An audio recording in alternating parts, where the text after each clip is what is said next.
Welcome to a brand new edition of It's All Relative. I'm Josh. I'm Sarah. And today we're talking everything WWE and Vince McMahon related.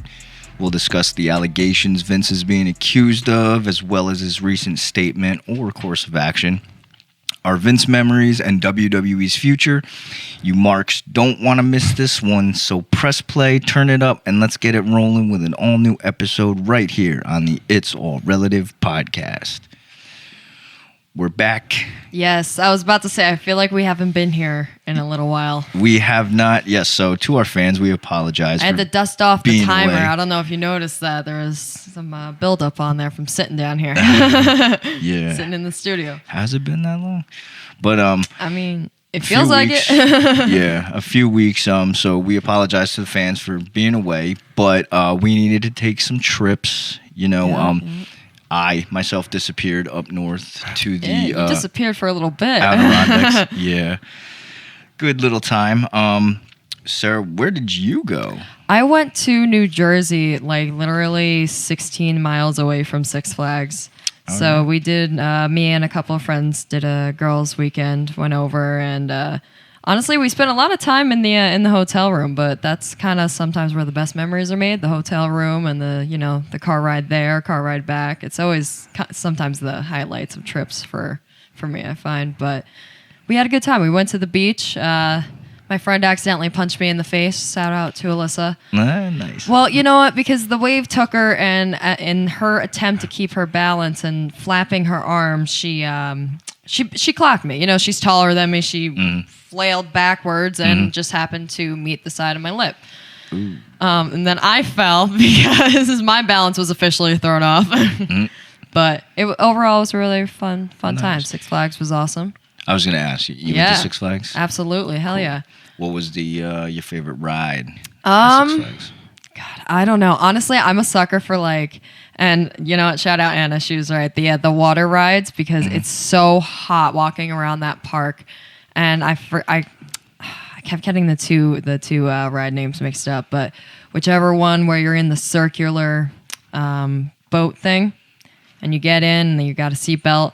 And you just go through like rough water river kind of thing, and it just cools you off, and it's just really nice. Yeah, Raging River or River Raft. Yeah, something like that. Yep. But I do recommend doing it last, making that your last ride, because you're gonna get soaked, and unless you have a change of clothes, definitely, because after that you're gonna be sitting on every other ride, getting other people's seats wet and just sweaty, and also having your clothes drenched. It's just uncomfortable. It's very uncomfortable.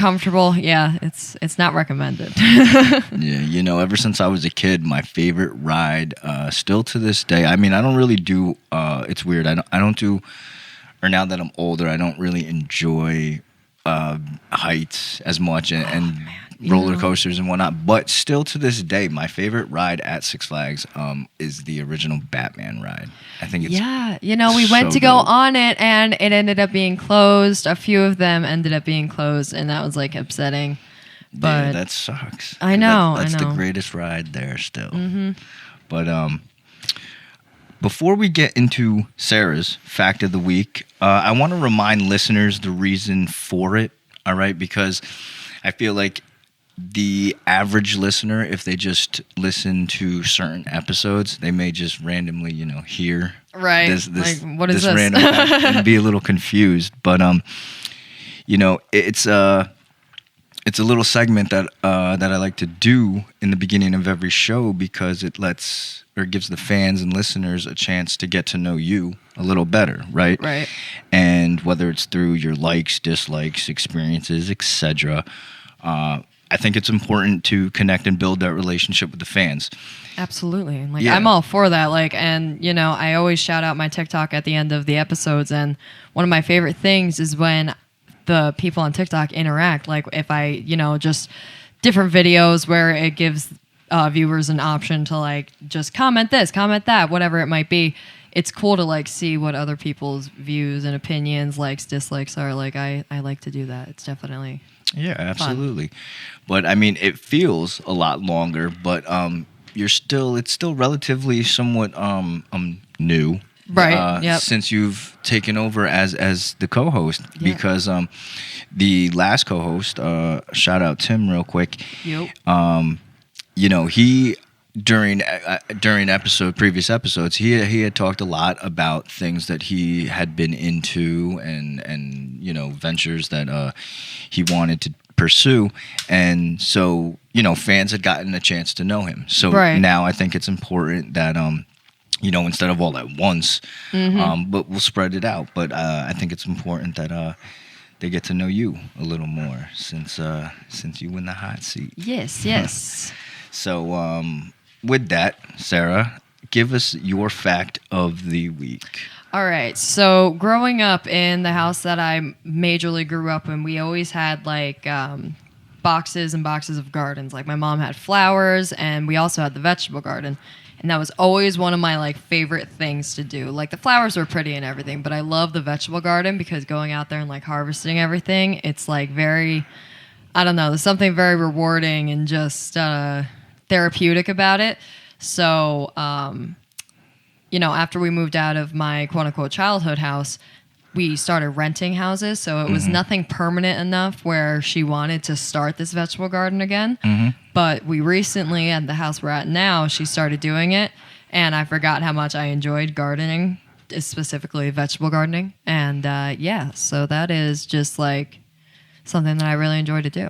Yeah, there's nothing better than fresh vegetables. Honestly, it's awesome. And like we've got zucchini, cucumbers, peppers, spicy peppers, green beans. We've got different herbs, and it's awesome. Dope. We're gonna have a surplus of tomatoes. Awesome. As always, and it's just gonna be. Yeah, fresh tomatoes.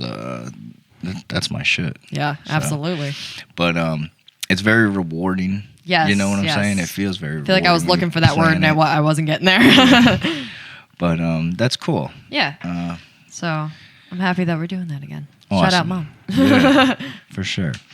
But you ready to get our guest on? Yeah, let's do it. All right. Making his return to It's All Relative, putting down pen and paper, not just an author, but a wrestling fanatic. Ladies and gentlemen, Travis Lake. Hey, thanks for having me back. I felt like a wrestling return, so I'm talking about it. Absolutely, bro. Thanks for agreeing to come back on. We appreciate it. Oh, yeah, of course. For those of you who haven't listened, Travis was previously on episode 36 a few months ago. So if you haven't listened, go do it.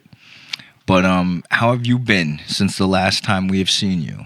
I've been doing all right. Excuse me. Anything new? How's the book writing going? It's going okay. I took a break from one that I was planning to put out and shifting to two other ideas. Nice. So the ideas are still flowing? Yeah, plenty of ideas. Just got to find what works. Awesome. I had mentioned earlier that I recently was on vacation, and while I was on vacation, I had some time, and I was actually able to finish the book that we had talked about that I had purchased that you had written, which was Big Nasty. And so I just wanted to quickly tell you that I was very entertained. It was very very cool. You had everybody die. Oh shit! Spoiler, wow, my fault. Yeah. But Wow. I'm sorry. Damn, I'm sorry. It's all right. It's all right. I actually didn't even think about that. But Blurted that right out. Oh. okay, well maybe we'll say then not everybody. Now you have to write another one where they all come back somehow. Sequel. Yeah, coming soon, Big Nasty 2. They're still alive. Damn, man. Yeah. You can't. My fault. I didn't even think about that. Don't watch movies with this fucking kid. I'm sorry, bro. But right. No, like I said, I was very entertained. It was very well written. I guess then I don't even want to mention anything else just in case anything else slips. But I was thoroughly entertained. So. Thank you. You also have to figure out how they're all dead, okay? Yeah, absolutely. We didn't mention that. And like I will say then the ending was surprising. And I ain't saying shit about that. So, but the ending was very unexpected. So, good job, bro. Thank you. I appreciate that. Yeah. But let's talk about Vince McMahon for a little bit, all right?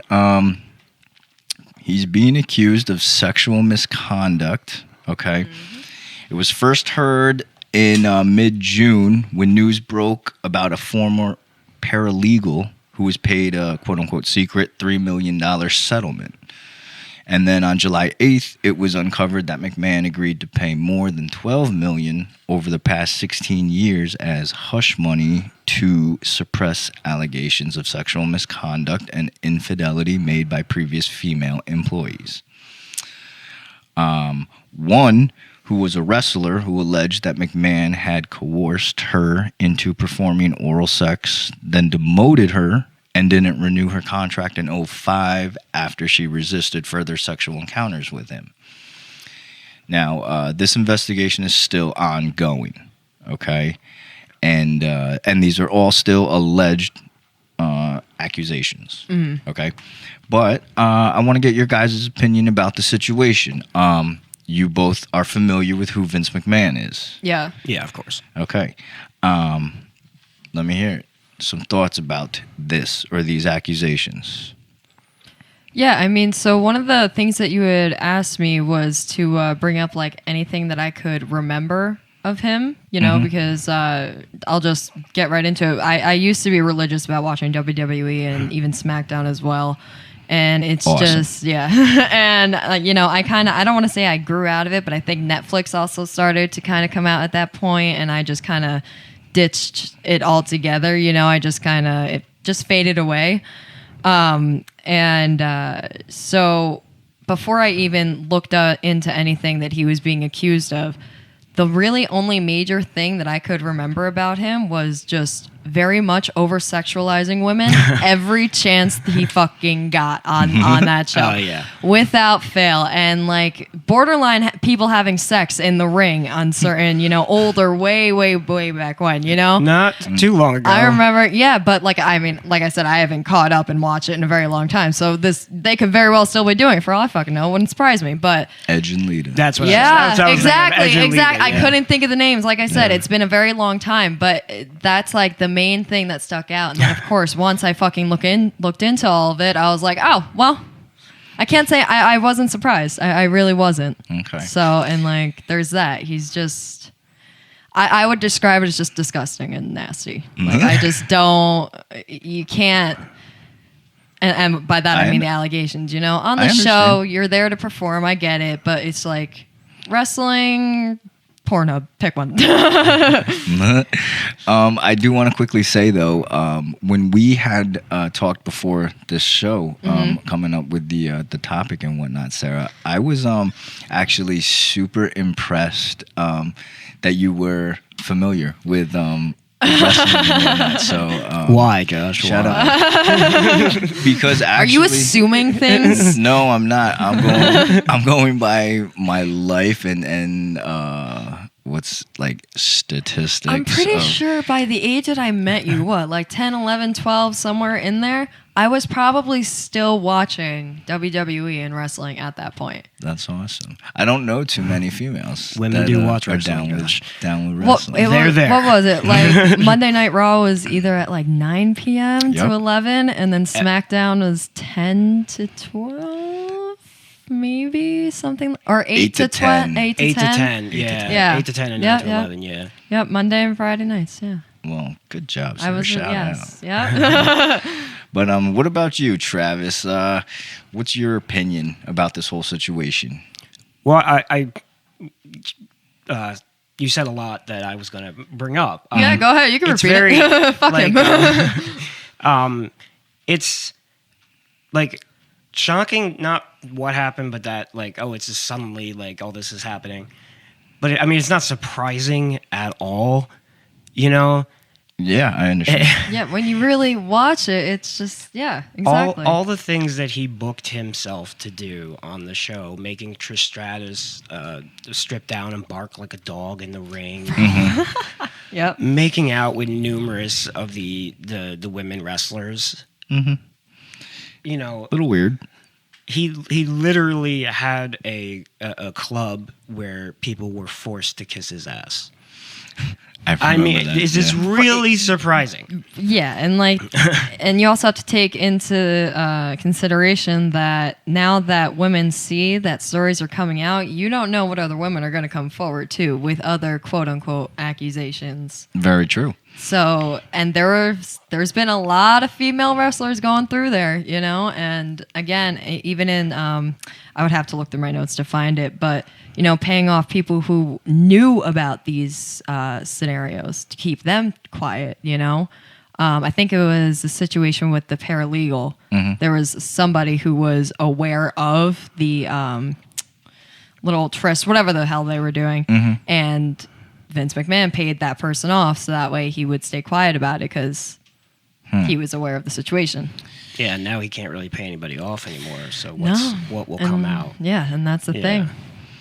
Well, I do want to get back to the topic of the payment. Mm-hmm. So, but real quickly, I just want to then break it down real quick. So you both, your opinions, guilty? Well, I mean, right now all this is allegations. Correct. It's not evidence or proof, and everything that we said that he's doing on screen isn't evidence either. Correct. There is, but it definitely makes it more believable. Right.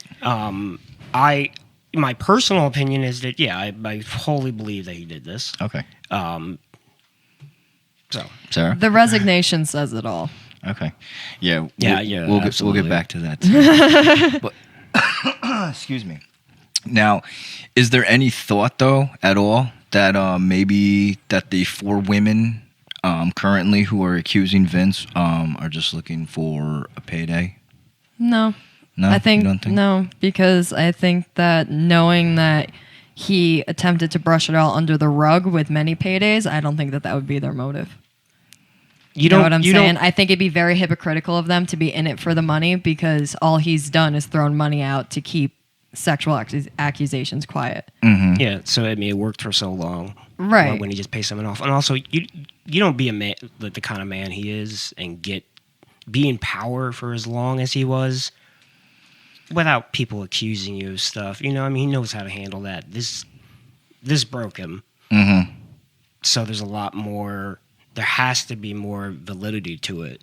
If this is what took him down, it's got to, in a way be real if this, and like, it's true. Correct me if I'm wrong. There was no, he never mentioned anything about resigning before. There was never any warning recently. Yeah, nothing. Correct. Nothing ever affected him. Right. No major life changes that would have made him, nobody's sick in the family, nothing like that.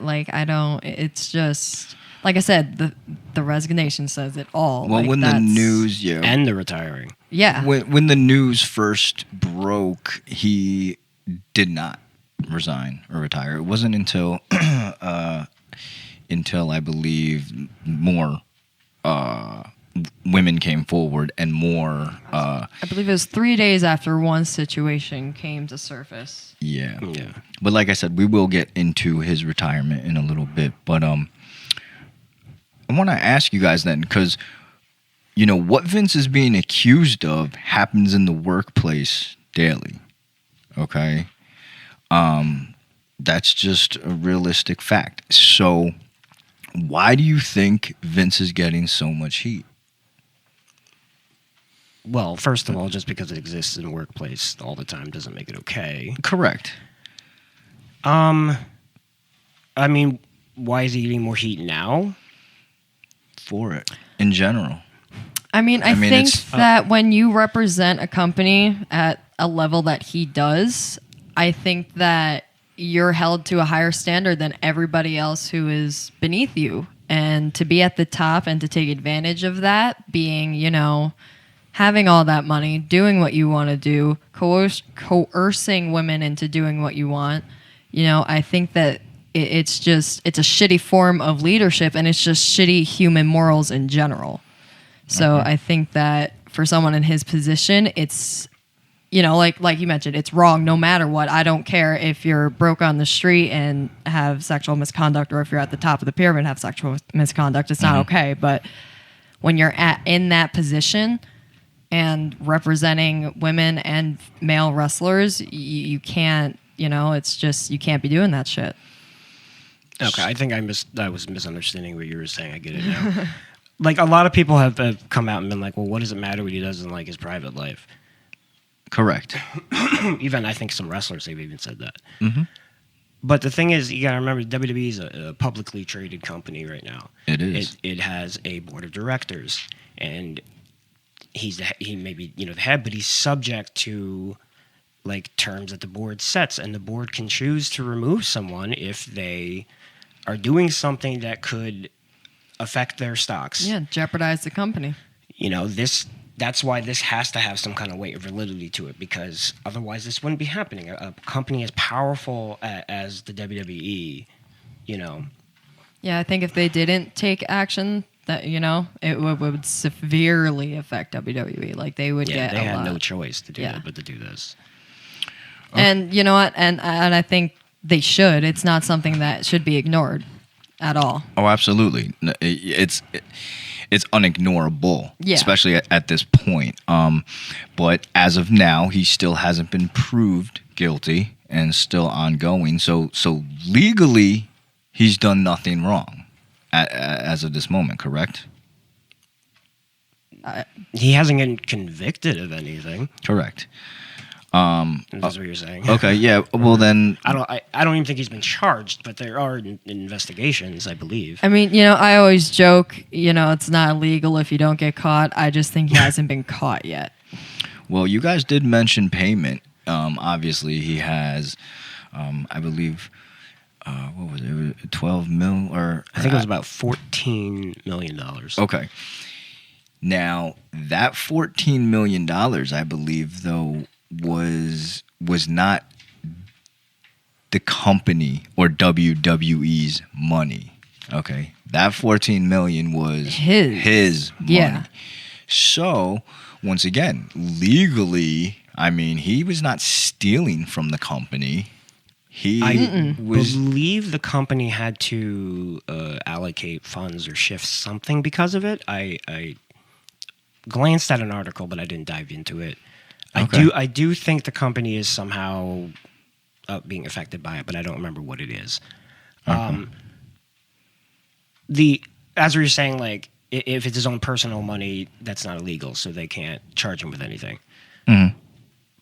But what he paid that money for, I mean, like, I understand. So okay, then morally. Well, I mean, it's not just morally. I mean, if it's basically like blackmail if it was non-consensual.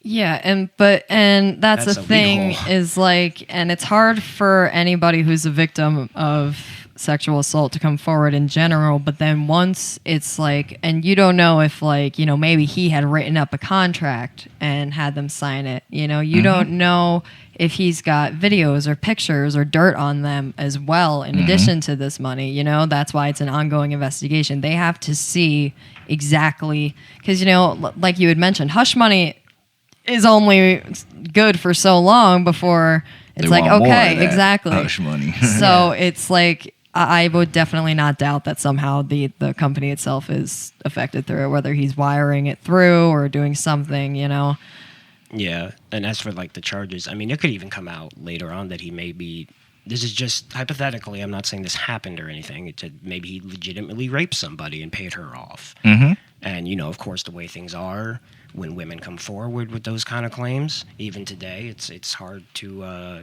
be believed. So taking the money is easier. Yeah. Right. I mean, recently we were just all shocked and rocked with the whole Me Too movement that had happened, right? Mm-hmm. Let me ask you guys, though, do you think that wrestling fans, all right, not people in general, but do you think wrestling fans care about Vince being guilty or not? I mean, I think that really depends on how much weight Vince McMahon carried with each fan, because some people might be like, all right, yeah, he's just the douchey guy at the top, fuck him anyways. And some people might have really looked up to him as, the big guy that he was in the company. Absolutely. So I think that it'll vary for everybody, but I don't think that there's anybody who's going to defend him with these accusations. Not in their right mind. You're not on the internet then. I mean... People are defending him. Well, of course, I shouldn't have said that. You're right. Of course there's going to be people fucking. And, and it's like I just don't quite understand how people would, because I understand there might be, someone trying to make a quick buck, trying to get their 15 minutes of fame, whatever it might be. But you also have to understand that genuine victims of this don't. It's so hard mentally and emotionally to go through it, to even make those accusations and for it to be false. It's just not. I don't see anybody just doing that at this point for clout. Like, I just don't see it happening. Not in this day and age, not with how everybody is. Because at the end of the day, if that comes out that it's fake, you're going to be canceled. You're going to be fucking dug through the mud. And it's just, that's not worth it in of itself. So honestly, if you're defending that, you're a fucking idiot. I think it's idolization. Yeah. They idolize this man because you see it he very represents often. Yes. the WWE. And a lot of people have a hard time separating the art from the artist. And like they feel like, well, I love this art, so I have to love who it comes from. But you can love the art and hate the artist. Absolutely. I can still love even when it comes to talking about things. I can talk about Vince and praise him for things that he did and still acknowledge that in real life he's a garbage human being. Of course. Yeah. It's the same kind of parallel to like talking about Chris Benoit. And I can praise him in the ring. So many others. Like, it's just you gotta understand, people in the spotlight like this are just, unfortunately, they are capable of getting away with more and covering more. And then when it comes out, this is what it's a lot of celebrities and people in the spotlight. It's a fucking illusion, and people need to understand that. Like, they're not all what they seem to be. Right. I think it's tough for people, I guess our age or in our generation, because, not that Vince was, I want to use the term hero, loosely, because of growing up, you know what I'm saying? All we knew was Vince McMahon. Vince McMahon was WWE. Okay, there's no other name in wrestling history that made impact like him. Being a young child, growing up, watching wrestling, seeing Vince McMahon like through the years, everything. You know what I'm saying? And then now, being accused of this, it's like when you hear. I can't really think of a good example, but like when you hear of somebody. The saying of, you don't ever want to meet your heroes. Right. Because you'll be disappointed. Yeah. Like, you don't want to believe that this shit's true. Right. Because, of everything that he's done and how you, as an individual and from a child to an adult, have remembered him. Right. Correct me if I'm wrong. I believe one person that we could all definitely think, Michael Jackson, didn't he have a lot of accusations made against him even after he passed and everything like that? But everybody idolized him and still listens to his music, Yeah, you can love the music and not like him. Yeah, but that's exactly what I mean. Someone else next to him, because I can't remember if he was cleared or not. Yeah, I honestly don't know. That's what I'm saying. I was never really did the research on it, because I'm like, he's passed. I don't want to say it's water under the bridge. It matters, but it's, what are you really gonna do at this point? The music's good shit. I love the music no matter either way. I was gonna say, music's phenomenal, a legend, but once again, like, what he was being accused of or charged with, whatever, shitty. You know what I'm saying? For sure. Just as an example to what we're talking about, exactly. Right. And I do quickly want to get back to a name that you, Travis, brought up, because in previous episodes, every time this man's name is mentioned, we do quickly say something about it, because you mentioned Chris Benoit, very heated or hot, debates over the years of whatnot. But either way, like we've mentioned before on the show, and still to this day, that we supported Chris Benoit as a athlete or a wrestler. He was fucking amazing. The tragedy or the what he did, it was not okay. And that we definitely do not support or none of that shit. Can we have a quick catch up? I'm not aware of what. Oh, geez, we want to talk about it? Just real quick. Because I might not be the only one. Okay. You want me to tell the story? I mean, okay. You can quickly sum it up if you want. Go ahead. I don't need details. Just he murdered his family and then killed himself. Oh, a fucking coward. Great. Love that. It was not if this matters, but like I know they did autopsy in his brain, and his brain was severely like he had the brain of like an 80-year-old or something like that from all the concussions and the roids and things like that. Severely damaged. But that does not excuse at all what he did. Correct. I agree with everything you were saying. In the ring, one of the greatest of all time. Outside the ring, giant piece of shit. Yeah. Yeah. Okay. There you go.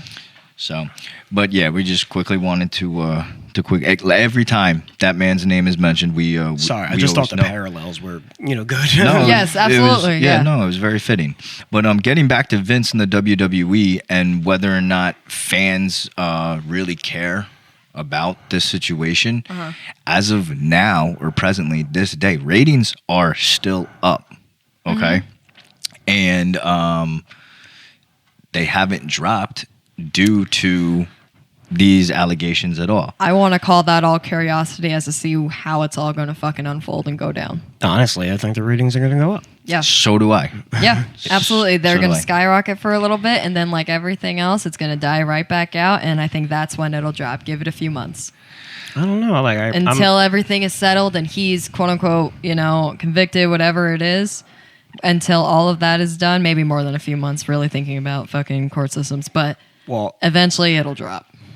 Also, I think it's going to take a few months for anything to really happen. For change to really implement. Right, the ongoing investigation. It's many, many years that they've got to look back into. So, right. Well, I'm also talking creatively within the company. Right. Yeah, that as well. Yep. We're gonna touch on that in a little bit. We'll get back to that for sure.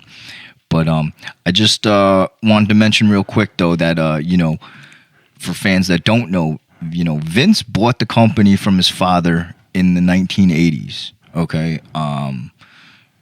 Built the WWE into a billion-dollar brand that is recognized and known worldwide. That's undeniable. Okay? Mm-hmm. And on July 22nd, 2022, after 40 years, Vincent Kennedy McMahon announced his retirement. Okay? Now, we did bring it up before, but let's talk about that real quick. You guys shocked at all about the retirement? Just the timing, really. Okay. It's just like, That's fair. It's like I said, that is what kind of says it all for me. Mm-hmm. It was very quick. And that's the thing is you've been in charge and in this spot for this company for so long, and you're just able to give it up that quick. I think anybody who has been with it that either you never gave a shit or you're guilty of these accusations and you're not trying to bring the company down with you, which from that standpoint makes him look like a good guy, but he's not. He's not. It's a martyr move if you ask me. He's being forced to do it. That's the thing. He's not doing it out of the goodness of his heart. Right. It's not good. He's being forced out by the board. Yeah. So. Right. I did have that word written down too, because forced, possibly, realistically, most likely, yes. I want to make it clear that's not a defense of Vince.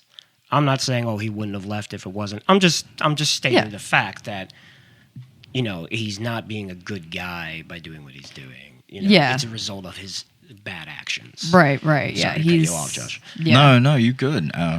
Definitely, it's just convenient timing. Yes. Was it time? I definitely agree. Yeah. Not even so much if we want to put all these accusations and all this shit that is being dug up about him. Let's push that off to the side and just think about the product itself and what it was and the direction that it was just going. You know, it was time for Vince to step down. It's been time for quite a while. Yeah. So, and like I said, you know, these are all still allegations. These were all our opinions and thoughts about the situation as of present day. Yeah. Right. Yep. But let's take a quick break. All right, and when we come back, we will share our favorite Vince memories, as well as talk about the future of this new era of WWE and those who are and will be making the decisions. So you guys don't want to miss it. Make sure you come back with us right here on the It's All Relative podcast. In the game now, shit's the same now. Explode next mode. I'm the same how. Don't say you know me, just say you did. When you see me sliding off to another crib. Boom, in the game now. I'm the same how. The rap game will never be the same now. Don't say you know me, just say you did. When you hear why yo, say that's that shit. Welcome back to It's All Relative. Still with us in studio, Travis Lake. Now, Travis, do you remember your first memories of wrestling or the age you were when you got into it? I don't remember the exact age. Ballpark? Don't ask me to do math now.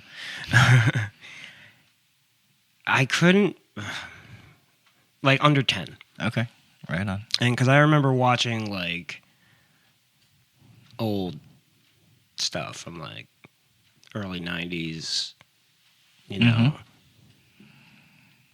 like 90, 92 and stuff. Like I remember. So I was really young when I started watching wrestling. Was there a particular match or wrestler that you remember?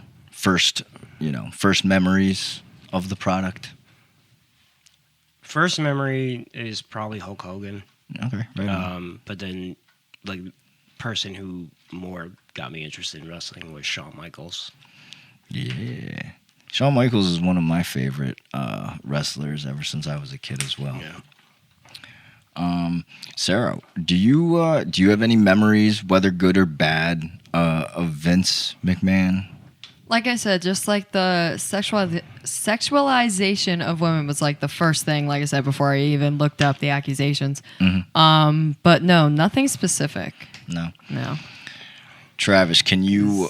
Oh, I'm sorry. No, it's okay. I was just about to say, because like by the time like I feel like I started watching, he was always not elusive, but he wasn't really as present as I think he might have been beforehand. Because all right, I want to preface this with I was born in 2000, so when I started watching WWE and SmackDown, all that stuff, it was probably 2010 to like 2015, maybe 16, maybe. So, like, I don't remember a lot of it. Like, it wasn't, but... Okay. But, I mean, definitely watched it. Right. Travis, can you recall any Vince memories that you have? I have three that come to mind. Okay. Yes. One is the Montreal Screwjob. Yeah, I watched that, and him running out and knowing him to ring the bell, and Bret Hart spitting on him. It was, I didn't know what was happening. I was young, you know. Right. That feud with Bret Hart and Shawn Michaels was a great one. It was, though. And yeah, the Montreal Screwjob is something that is super well known within the wrestling community. And with him, it was like his part in it. It's him coming out and basically revealing, like, that was when he basically revealed that he was in charge. Because before that, he was just seen as like a commentator. Right. So that was a big moment for him that sticks out. Okay. Another one I have is one that probably a lot of people think about would be the feud with Stone Cold. Yes. Just epic, legendary feud. that honestly changed the landscape of wrestling. It did. You know, it ushered in the Attitude Era, and it won the Monday Night Wars. Mm-hmm. And part of that is because Vince was playing such a good heel character that you really wanted to see him get his ass beat by Stone Cold. Yeah.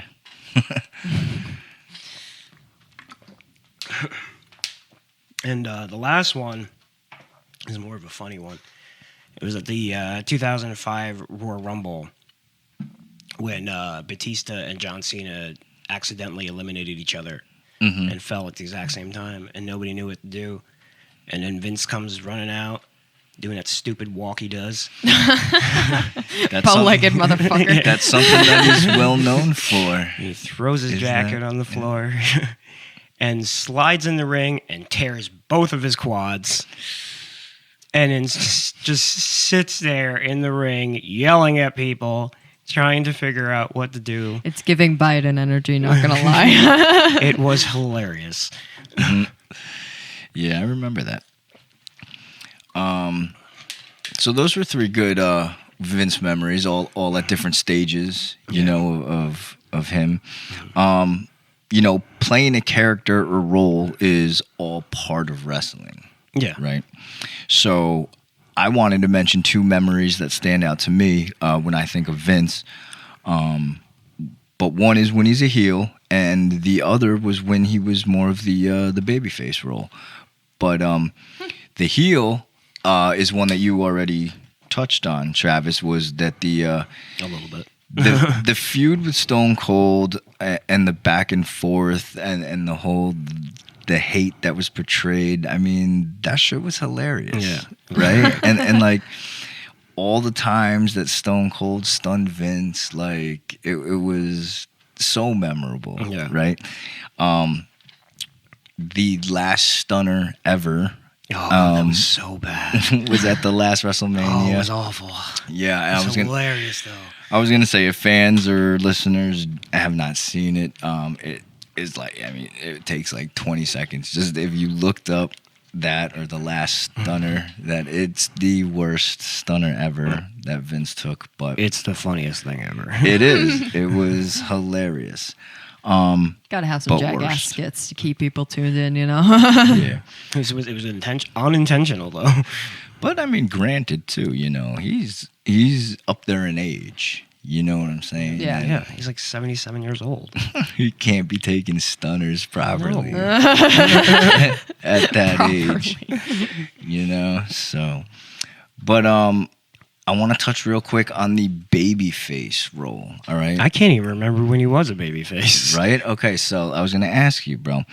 Do you remember Vince was a leader or part of a faction called the Union? No, he wasn't. He wasn't the leader of the Union. Well, he was, I feel like, involved, right, with them, or they were helping him, okay? Because No, I mean their causes aligned, but they weren't together. Okay. Well, the Union... They were like both against Shane is more way of putting it. Correct. Okay. So, yeah, same thing, but yeah, you worded it. Yeah, they weren't. He wasn't in the group, but they were aligned together. Yeah, I get what you're saying. But the Union was with Paul White or Big Show at the time, Shamrock, Test, and Mankind. Yes. And at this time that I'm referring to is when they had beef with the Ministry of Darkness. Okay. Okay. Do you remember it was a... well, I mean, Ministry of Darkness, you remember Undertaker and... Oh, yeah. Okay. I remember all that. He had a lot of people in his group. Yeah, I'm remembering more what we were talking about now. Okay, yes. So it was a Monday Night Raw, and this is back when we're right in the middle or beginning parts of the Attitude Era, which was the greatest era in wrestling history. Mm-hmm. Debatable. Oh yeah? What? Okay. What do you? I'm just curious. Then, what do you think was better, or what era is? If we're just talking about WWE, Yeah. I like the Ruthless Aggression era better. Really? Why so? I think the Attitude Era relies a lot on nostalgia. Mm-hmm. Also, That's very true. the Attitude Era is pretty much reflected just upon Stone Cold, The Rock, and to a lesser degree Triple H. if you really look back at all the stupid crap that they did during the Attitude Era, it was awful.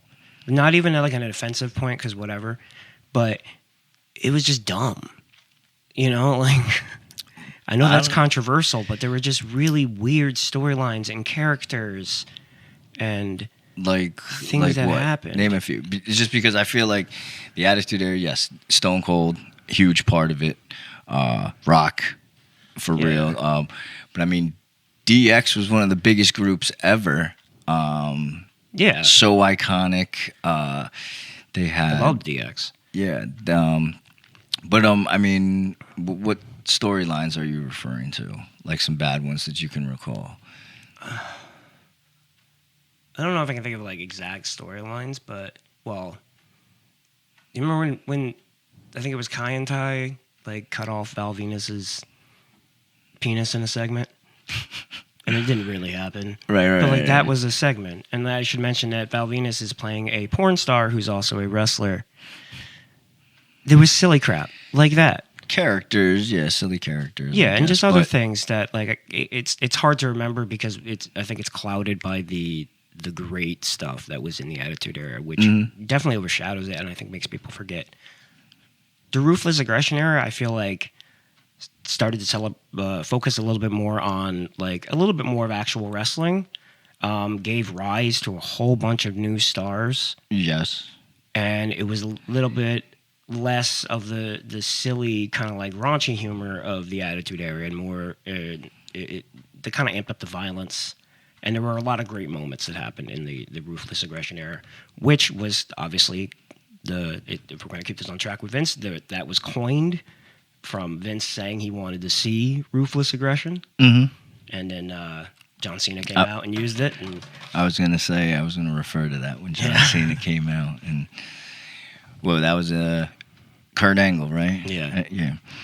I mean, that was a memorable time, too. I mean, for me, though, personally, I think that the Attitude Era was the greatest time. But I definitely love it. You could be right about the nostalgia because, I mean, I remember the first night ever of clicking back and forth with the Monday Night Wars and watching the WCW product and then trying to watch Raw back and forth, seeing which main event was the best one. Yeah, and I remember that. And I remember seeing the first Raw that I had ever like really got into, and I remember seeing some of the matches, and they were so different than what WCW was doing, and it totally shifted my whole gear. But there were a lot of brilliant matches in the Attitude Era. I'm not right. saying that people weren't wrestling, but right, and that was though during the Attitude Era. So I mean, to me, that's why that there's so much amazing shit that happened. It was a great era of wrestling. But this one that I'm referring to was in the Attitude Era. Yeah. So let's go back to Monday Night Raw, right? And this is when Stephanie McMahon was going to, or I guess was going to marry the Undertaker, or Undertaker was going to marry her, do something. I believe I remember what you're talking about. Yeah, something. Yeah, she was on a cross or something, and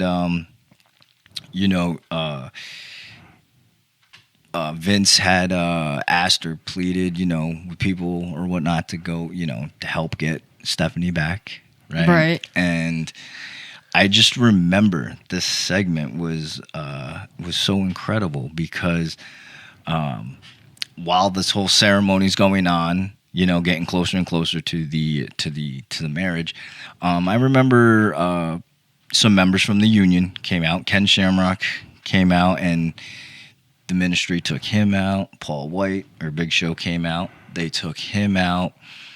Super close. Paul Bearer was super close to finalizing the marriage. Yeah. Yeah. And then all of a sudden, you hear that glass shatter, and that fucking crowd went bananas. And still to this day, it's one of the loudest crowd pops that I can ever remember. Like it, and I tell people, if you have the ability or whatever to go back and watch this, you can look it up and see it. Like when that glass shatters, it was like no other. Yeah. You know what I'm saying? Yep. And Stone Cold comes out with a chair, and then takes out everybody from the ministry. Chair shot, goes into the ring, ends up stunning one of the guys from the ministry, and then unties Stephanie and whatnot, and Vince comes in, and the look, you know what I'm saying, that they had with each other afterwards, Vince thanking Austin. I know it's all like scripted and whatnot, but like, even so, the history, the history that they had, and then like the talking about it still gives me goosebumps. The problem with that storyline is like seeing Vince as a face. Well, it's revealed later on that he's the higher power, and he's been behind everything all along. So he wasn't the hero trying to triumphantly save his daughter. He was the one who put his daughter up there. Really? Yeah, you don't remember the higher power reveal? It was me, Austin. I don't remember that, actually. Yeah, he was behind the whole thing, and it became the corporate ministry. I remember the corporate ministry. Well, that's how it came about. Yeah, I don't remember, because the corporate ministry was super loaded. I remember with the corporate ministry was ridiculous. It was so like many people. Their version of the NWO. I mean, at the end of the day, Stephanie was a grown-ass woman. She had to have agreed to that. That's not like... Yeah, no, I'm talking about in kayfabe. We're talking about in storyline.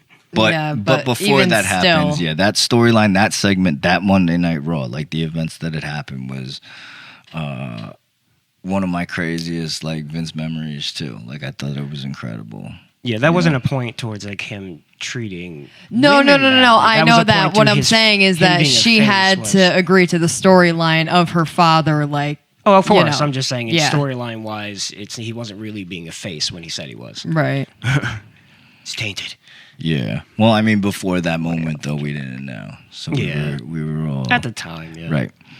But since then, like we had said, Vince is retired. And now there are new people that have been put into place, to lead the ship. Chairwoman Stephanie McMahon and Nick Khan are co-CEO, CEOs, to lead the beginning of this new era of WWE. And not just them, but Triple H, Stephanie's husband, is returning to the company as head of talent relations. Real quickly, what do you both think? Good idea? Good move? What's going on? Vince is crazy, even to say, but Vince is gone. Vince is no longer now a part of something that he's been a part of our entire lives. Yeah. I mean, it's definitely not surprising that his daughter is stepping into the role that she is. I just hope that she's able to bring it into a better direction than kind of what her father did and ended up being accused of and all that kind of stuff, I hope the apple does fall far from the tree on this one. Right. Although she's played such like a despicable character on TV, like taking after her father, I think her eye has always been on the business side. Yeah, definitely. Even the way even when I was watching it, the way that she carried herself and whatnot, like, I definitely think that she'll take it in a good direction. Yeah. I can only hope. The business side is definitely, I think, handled well with her. And as we're taking it in the creative direction, and that's what I was really excited about, was Triple H is back as head of creative. Not back as, but he's head of creative. He's back at the talent relations role, but he's also head of creative. Yeah. Which, that is where you're really going to see a lot of changes. I mean, if you were a fan of the black and gold NXT, that's the kind of thing you're going to be getting, storyline wise, and the different talent and how they're used. Absolutely. And, that's what I wanted to also touch on and talk about, that as a wrestling fan, that should excite you, because if you do recall, the black and gold NXT was the shit. Yeah, like that's what would make me want to start watching it again, is knowing if it would go in that direction, kind of. I think that I could. Yeah. There was a time when NXT was the greatest. It was the best wrestling show. Exactly. I loved it. It was amazing. They had a lot of talent, but now a lot of that talent is elsewhere. Okay. Some isn't, but they're not being used right. Right, but Triple H is a master, at putting everything together. Yeah. Like, I agree with you that having him in control or as head of creative was the best move, or the most smartest move. WWE has kind of been bad for a while, but like I said, this should definitely get fans and whatnot more interested and excited. A good refreshment for them. Right. Yeah. I think I did see too that there are changes already that are being made, or plans obviously in the works, but WWE had announced that they will be going back to a TV-14 rating. Yes, I saw that. And they're That was leaving. exciting. Right, they're leaving the PG era. You get cool with that? Yeah, I mean, Yeah. I honestly didn't even realize what the rating was to begin with, which is kind of shocking, actually, when you really think about it. Well, that's why I wanted to go back. I mean, that's during the Attitude Era. That shit was pretty for the time, pretty in your face, pretty brutal, pretty Like, viewer discretion is It was advised, very- bro. very violent and bloody. Yes, and I mean the stuff that they did do with females back then too, as the wrestlers and whatnot, and like, they were known for their bra and panty matches that they would have, which they wouldn't do now. But like, I mean, just shit back then was definitely a TV-14 rating. Yeah. Then they wanted to get away from that, which was the Ruthless Aggression era PG? No. No? Okay. No. Well, because the PG era is the PG era. Okay. So it has its own separate era.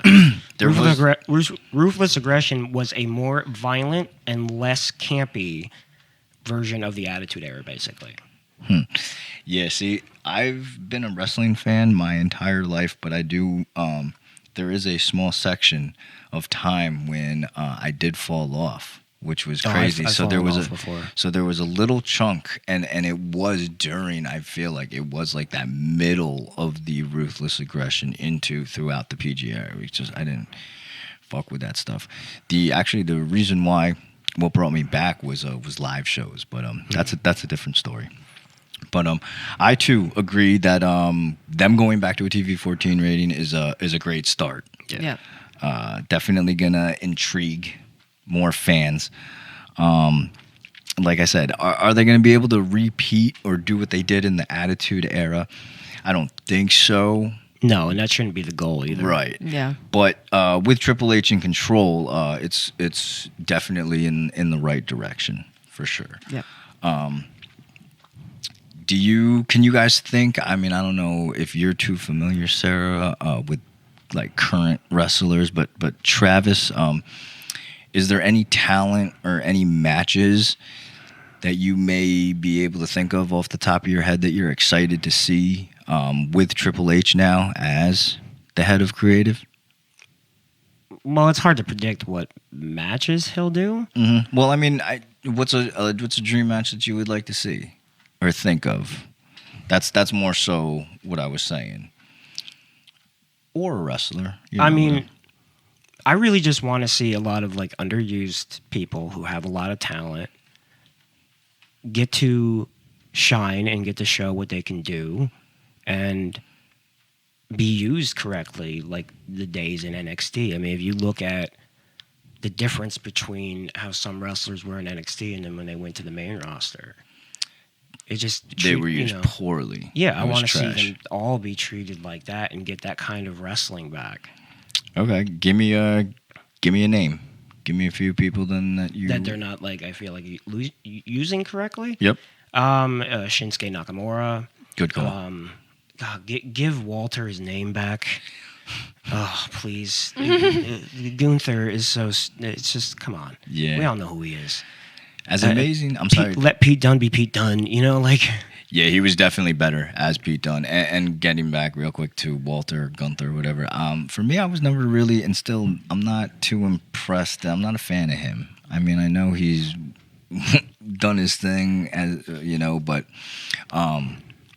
But I agree. Yeah, very. And that's a creative thing, right? Yeah, and that's because those are the kind of things I'm thinking about. Like more so that than just any particular match. It's how people can be used and what you can build to and the stories you can do around that, which will result in incredible matches like back in NXT, like Black and Gold NXT. I agree. Let me give you a name real quick. I mean, because like I said, we don't know. And with Triple H now in charge of creative, what comes to mind when I mention Bray Wyatt? I could definitely see him coming back. I feel WWE is really the only wrestling company where he fits.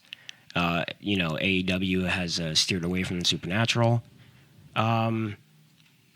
He could possibly work in Impact, but I think WWE is the best place for him. I don't know how Triple H ever felt about him, but I could see him being brought back. Bray Wyatt was one of the most amazing, being able to shift and change characters so well. Incredible storyteller.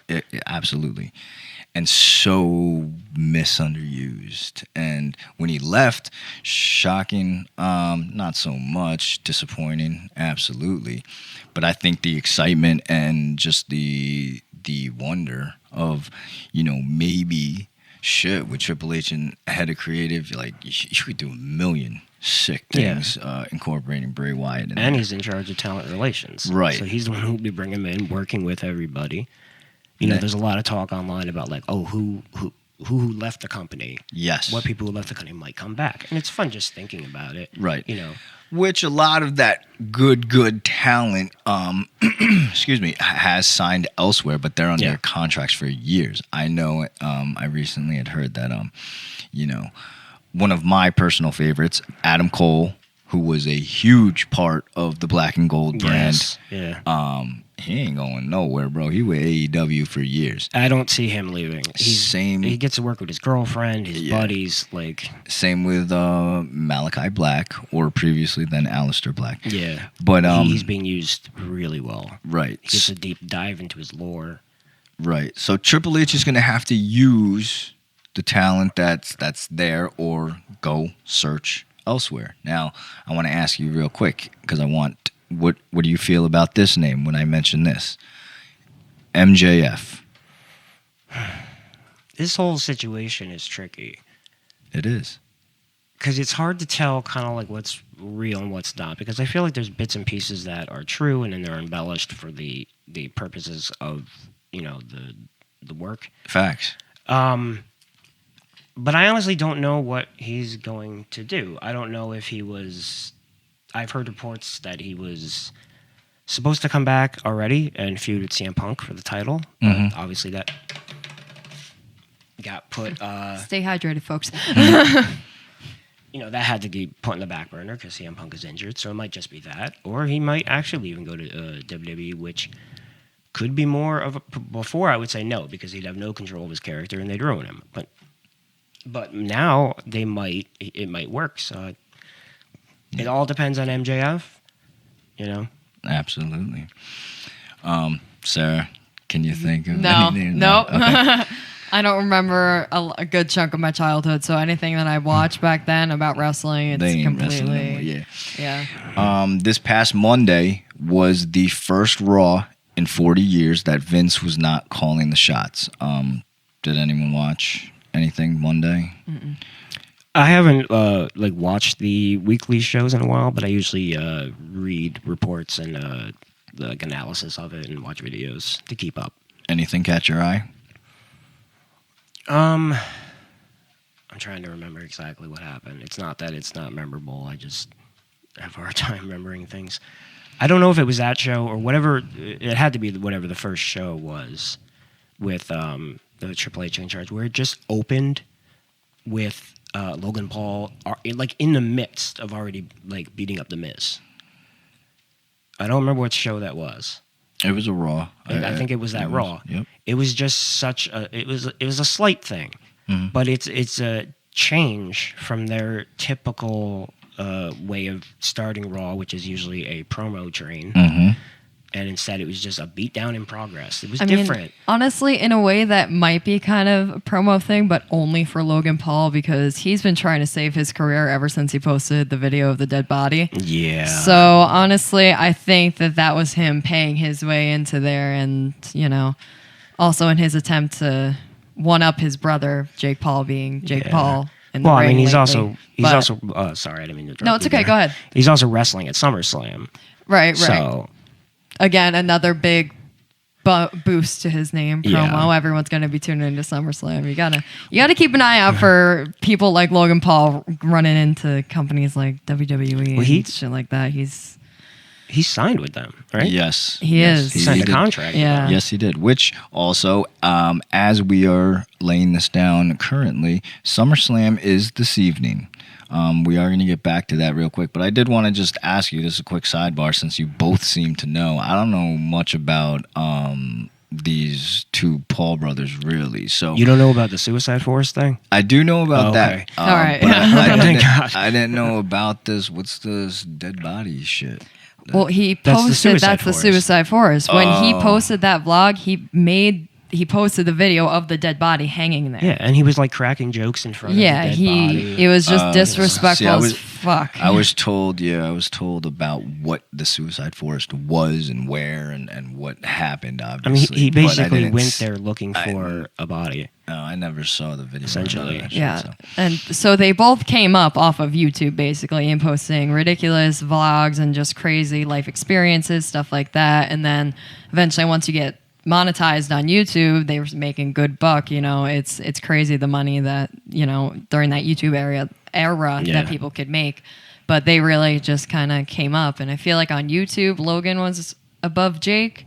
And then once they kind of got into the wrestling world, Jake, I think, is kind of one of Logan. I mean, correct me if I'm wrong. Is he a but, boxer or UFC or Jake? Jake, UFC, I believe. Boxing, I yeah. think something like that. I think he's a Yeah, I think boxer, he's so a little he's bit fighter. of both. I but can't remember. He's Oh, I definitely know fought he in was- UFC. Yeah, because Yeah. I was watching. That's how I know about him is from when he was fighting these other people, and they were. One was it? One of them fought Mayweather or boxed Mayweather. That was Logan, wasn't it? I have no idea. No, I think that might have been Jake. Was it Jake? I I can't believe remember. it was But I mean, one fought. like 90% I sure don't it was remember Jake. at all. One fought. I can't remember his name right now. I feel horrible. But he was a ex UFC fighter, and the UFC fighter should have won, but he lost both times. But let's get back to SummerSlam being this evening. Now, when this episode drops, SummerSlam will be over. Okay, but I just want to say that I urge fans to keep an eye on the product once SummerSlam is over, because pretty much for this show and everything, I'm sure everything was still already written. Like Vince still had a part in all this stuff still leading up, even though if he left. With how much he rewrote things on the fly, Correct. and threw things away, what we're going to get is not necessarily what he would have done at the end. And Triple H also definitely has time to put his own input in.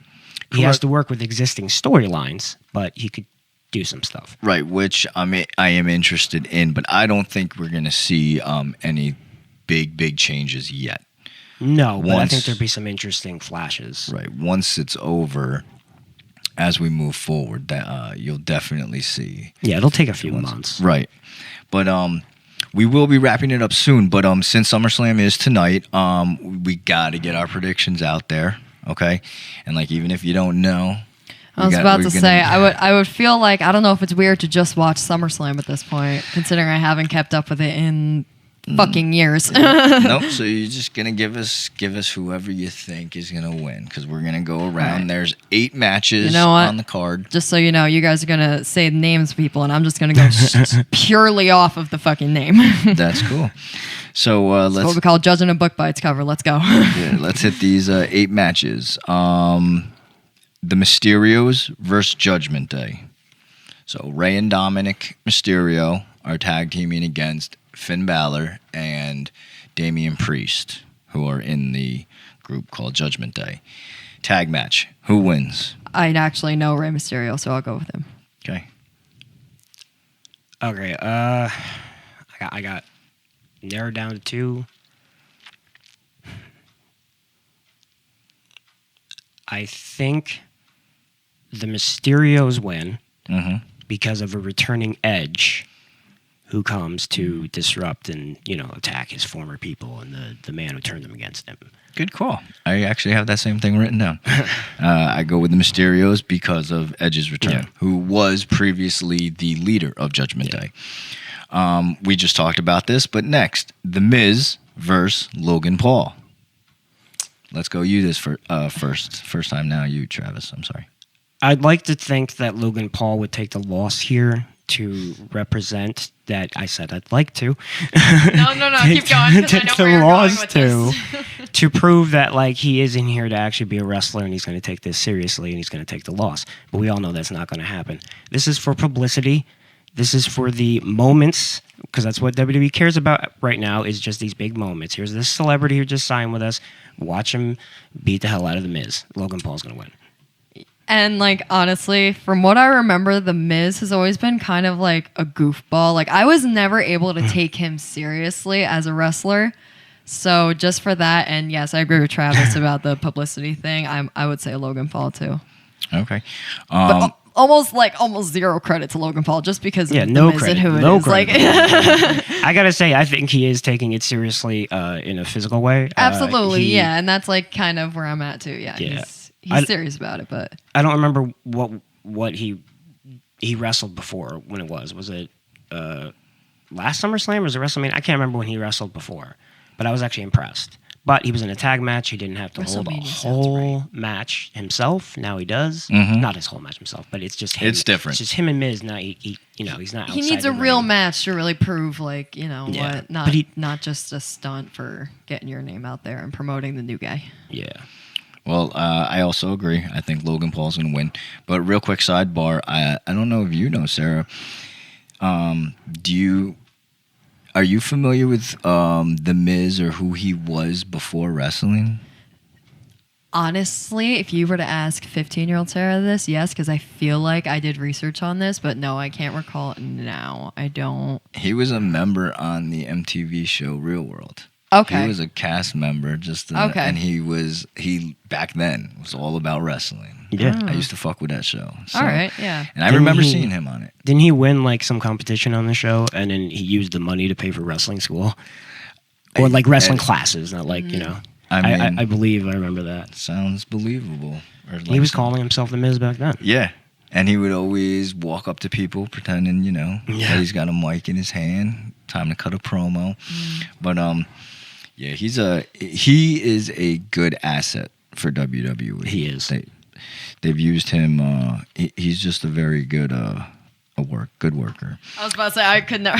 Never took him seriously as a wrestler. I just couldn't. He's just always. He's marketable though. I was about to say an extra. Yeah. Yeah, I mean he's got the TV show with his wife, and he's done movies and stuff. So he's very marketable to the outside markets. So yeah.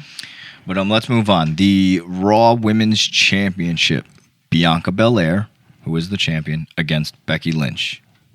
I believe I don't recognize the first name. I think I know who Becky Lynch is. So, but I feel like it'd be stupid to kind of vote for her if she's going up against champ. Whatever, I'll give her the benefit of the doubt, sure. Becky Lynch? Yeah. All right, so if Vince was still in charge, I believe Bianca would win the match in 25 seconds, just to mock that Becky beat her in 26 seconds. With after Vince now, with Triple H maybe having more input, I could see Bianca still winning, but it's an actual match. And then maybe we see the return of Bayley. Right on. Who's been gone for quite a while. I'm gonna go with you. What you said, Sarah. Yeah. I think I'm just gonna say Becky Lynch is gonna win. She's gonna get that strap back. The next is the SmackDown Women's Championship. Liv Morgan, who is the champion, against Ronda Rousey. Oh shit. Travis, who do you think? I'm going with Liv Morgan. I see it. I'm less of taking the title off her, but more I think they're going to transition Ronda into more of a heel. I also think Charlotte will return after the match and make it look like she's going to attack Ronda because of their past problems, and then she attacks Liv Morgan, and we get Charlotte Flair again. Nice. Yeah, I think maybe they're gonna try to keep, Ronda went from being the best of the best in her prior contract sport, whatever you want to say, to being in WWE, where there's already very established wrestlers there who have been there, kind of building their name and whatnot. So I don't think Ronda's gonna win. I think she was the former champion. Okay. She just lost it to Liv She just Morgan. lost it. Okay. Well, then, I mean, potentially she might have the drive to really get that back, but I don't know. I don't think it's going to be that easy. So you're going to go with Liv Morgan? Yeah. Okay. I, too, am going with Liv Morgan as well. The next match is the undisputed WWE Tag Team Champs, the Usos, against the Street Profits. Usos, for sure. Street Profits. I don't even know who the fucking Street This Profits is- are. This, in my opinion, this night is going to be the beginning of the end for the what are they called? The Bloodline? The Bloodline, and it's going to start with the Usos losing the title to the only other viable tag team. There you go. This, in my opinion, is going to be the best match of the evening. Oh, it's gonna be amazing. Yeah. The Usos versus Street Profits, which your point very, very valid. I could see that happening, Travis. But I am going with the Usos retaining their tag belts this evening. The next match is Pat McAfee versus Happy Corbin. I got nothing on that one. I don't know who those two are. Which name do you like better? Wait, say the second one again? Happy Corbin. Yeah, we'll go with him. He seems like he's got good vibes. He's a douche.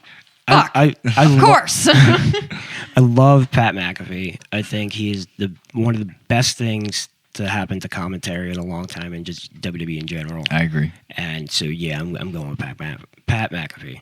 Okay. I am too. I'm going with Pat McAfee as well. Let's move on to the United States Championship match. Bobby Lashley versus Austin Theory, who is the Theory. Money in the No Bank. more Austin. Holder. Oh, I'm sorry. Yes, you are correct. Theory. Who has the Money in the Bank holder? Yes. Okay. Yes. So, who you guys got? Theory or Lashley? Fucking Theory. I don't know, man. I can't. Lashley. Lashley. Yeah. I am too. I am going to. With Lashley. By the way, I'll laugh if any of my predictions are correct. Like, I will absolutely lose my fucking mind. No, you probably do, because I agree with some of the ones you said. You probably will get a few right. I was gonna say the last previous wrestling shows that I've done, my previous co-host, once again Tim, he was a wrestling fan when he was a child, but not so much as an adult. So like right now, pretty much he would be doing the same thing. He was a huge Goldberg fan. He would probably answer Goldberg to every single one of his answers. No, I'm just playing with you, bro. But all right, last match. The undisputed WWE Universal Championship, which is a last man standing match for the final time, so they say, Roman Reigns versus Brock Lesnar. I know both of those names. I do. You want me to go first? Or? Go ahead, yeah. Okay, so here's what I think is going to happen at SummerSlam with this match. Something's going to go down. This is just an example of what could happen, but maybe like how I'd book it. Okay. They are fighting up on the stage area. Mm-hmm. The Usos are attacking Brock, and Brock just swats them like flies and throws them off the stage. Mm-hmm. But it distracts him, so Roman is able to spear him off the stage through some tables. Remember, this is the last man standing match, and Right. they are now both down for the count. At about, I don't know, halfway through 5, 6. Just get specific. Well, I'm trying to plan it out. Theory's music hits. Mm-hmm. Theory comes in, cashes it in the briefcase, thus entering himself into the last man standing match, and he wins the title by just standing there. I feel like that's definitely happened before. I feel like that's a very familiar storyline to me. It's kind of like the heist of the century with Seth Rollins. Okay, yeah. But Seth Rollins actually still had to win the match. Right. You know, he still pinned somebody. He didn't win from just standing there. Right, yeah. Oh shit! Can you Jesus. believe if that really happens? Because I mean, it wouldn't surprise. You know, I mean, believe that wholeheartedly. I really do. That would be awesome. Theory's getting a huge push from WWE. You know, Are the people like betting money on that shit yet? I'm sure. I don't know. I don't follow that. WWE. I'm sure they are. But who you going with, Sarah? Roman Reigns, Brock Lesnar, or is Theory cashing in his Money in the Bank briefcase? I mean, honestly, cashing in the Money in the Bank sounds pretty valid, but I don't know. We'll go with the Money in the Bank. Oh. It sounds I brought it to my because side. yeah, Yeah, it makes sense to me. I hear you. I mean, like I said, that would be cool. I also think there might be another match. What match? Well, originally it was supposed to be Seth Rollins versus Riddle, right? Correct. Yes. I think Riddle's injured or something happened. Yes. So Seth Rollins does not have an opponent, but I don't know if it's all a work because I have seen on his social media him saying that he doesn't have a match or he's not fighting. Yeah. But I think whatever's going on with Riddle is probably real. And then they're trying to take advantage and give Seth another, like, a surprise opponent, like with Cody, when Cody came back at WrestleMania. And maybe he could come out and say, like, he demands a match, or he's like, walks in, does a stupid laugh, and he's like, I have a match, Mhm. And then you could bring somebody out that was more of a Triple H guy. Who I think would be perfect would be Johnny Gargano re-signing with the company. that would be huge. And putting him in, to face Seth Rollins. It would be a great match. It would. That would be an amazing match. Yeah. I haven't seen Gargano since NXT. Since When his contract ran out, yep. he didn't resign. I believe he showed up at one independent show. I can't remember what or where, but yeah, he's pretty much been a ghost. That would be actually a great call. Yeah. But no, getting back to the last man standing match. For me, I'm keeping it simple just because I still think that SummerSlam was still kind of Vince influenced, even though he's gone. I'm still gonna go with Roman Reigns ending up winning and retaining the belt. Just because also I think, I'm not too sure, but the rumblings, the talks and whatnot for this year's WrestleMania is supposed to be, I have no idea because I have not fact checked this, but is supposed to be Roman Reigns versus The Rock. Who knows if that's actually going to happen, but that can't happen if Reigns ain't the champ. It can. So, It can happen. I mean, They could just fight. Yeah, but it's not going to happen. I mean, it would be incredible for The Rock, but I mean, it's WrestleMania. Well, they The did you're Rock gonna and have- Cena without the title. How many The first times? time. The first okay, time. the first time. The second time was for the title. The first time wasn't. And the first time I thought was better. Really? Yeah. I mean, I didn't see it. I believe you. That's why. But all right. So those are the predictions. Those were our answers. Mm-hmm. We'll see what happens this evening. But you guys got any last thoughts on Vince or the WWE? No. Nothing else that I haven't said. Okay. I mean, I guess we can wrap it up with the Deering statement. That's to me, but it's also to the WWE universe. I know, like, despite what's going on and whatnot, I still I think it's very fitting, and it's very catching, and to me, like I said, I think it's a Deering statement or theme, but the then, now, forever together. So, Travis, thanks again for agreeing to come on. It's All Relative. Yeah, thanks for having me back. This is fun. Absolutely, bro. We always appreciate it. Is there anyone or anything in particular that you'd like to plug or shout out? Nothing at the moment. Working on some projects. So Nice. You want to shout out anywhere where people can still try to purchase some of your books? My novels are available on Amazon, Kindle and paperback, and they're included on Kindle Unlimited. Awesome. What are some of your social media accounts in case any listeners or fans want to get at you? I'm on Facebook, and I'm on Twitter at Villain League. I also have a TikTok, but I don't really make videos on it. Right on. Sarah, you want to hit him with your social? Yeah, definitely. My Instagram is Sarah with 2 H's _ Molnar with 2 R's, and Molnar is MOLNAR. And then my TikTok is Sarah J. Molnar. All right. And you guys can always find me at Josh_Toth3. That's my Instagram. And my Facebook is Joshua Toth. Big shout out to Stellar Sound and Media and our editor, Jackson Wallace. Fans, listeners, haters, whoever, please use the message option on Anchor. Anything that you'd like to address, shout out, plug, be that first person to use it. Yeah, go ahead, do it. You know, Sarah, where can the world find the show at? You can find us on Apple, Spotify, YouTube, Anchor, and Google. All right. I know we haven't talked about it and whatnot. Was there how's Twitter going?